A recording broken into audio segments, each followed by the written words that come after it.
அந்த மாட்டுக்கறிக்கு எதிரான அரசியலை புத்தர் பார்ப்பனியத்துக்கு எதிரான மாபெரும் போராட்டத்தை தொடங்கி பார்ப்பனியத்தை வீழ்த்திடுறார் புத்தர். பார்ப்பனி மாட்டுக்கறியை சாப்பிட்டு விவசாய வேலை கூட இல்லாம சாப்பிடுறாங்களே அப்படிங்கிற கோபத்தில் எழுச்சி இந்தியா முழுக்க எழுச்சி வருது. விவசாய போராட்டம் வந்து எப்படி வருது பாத்தீங்களா, சரசரன்னு படுறது எல்லா ஊர்லயும். அது மாதிரி புத்தர் இந்தியா முழுக்க அலைய வர்றார். எங்கெல்லாம் பார்ப்பனியம் இருந்ததோ அங்கெல்லாம் புத்தர் போறாரு. புத்தர் போனதுக்கு பிற்பாடு புத்தரின் எழுச்சியின் காரணமா என்ன பண்ணாது, புத்தம் மேல வந்து பார்ப்பனியம் கீழே போகுது.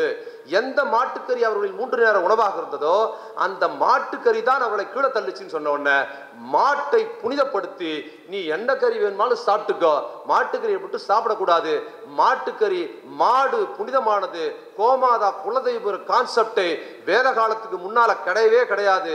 அது புத்தருக்கு பிற்காலத்தில் அதை பிடிச்சி எழுதி என்ன பண்றாங்க, சைவ உணவு முறைக்கு மாறிதான் பார்ப்பனியும் பௌத்தத்தை வீழ்த்தியது. அதனால் தான் மாட்டுக்கறியை சாப்பிடக்கூடாதுன்னு சொல்லல புத்தர். மாட்டுக்கறி பொது பழக்கமா இருந்தது, விவசாய வேலைகளுக்கு போகதான் சாப்பிடணும்னு இருந்தது.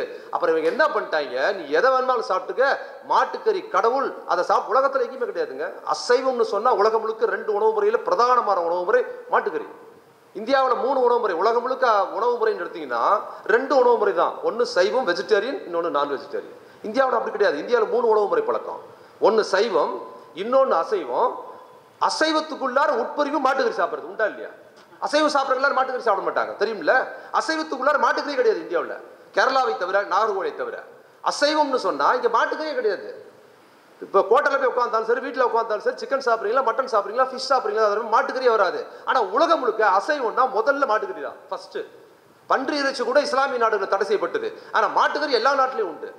ஆனால் இந்தியாவில் இது ஒரு விசித்திரமான, இதெல்லாம் நம்ம யோசிச்சிருக்கிறோம், ஏன் இப்படி ஒரு விசித்திரமான பழக்கம்? அசைவத்துக்குள்ளார மாட்டுக்கறி கிடையாதுன்னா இந்த மாட்டுக்கறிக்கு பின்னால் வரலாறு இருக்கு. அதையும் நம்ம தெரிஞ்சுக்கணும், இன்னும் விரிவா போகும். இந்த திராவிட கான்செப்டை வீழ்த்துவதற்கு, பௌத்தத்தை வீழ்த்துவதற்கு மாடை புனிதமாக்கித்தான் பார்ப்பனி மேல் எழுந்து வந்தது.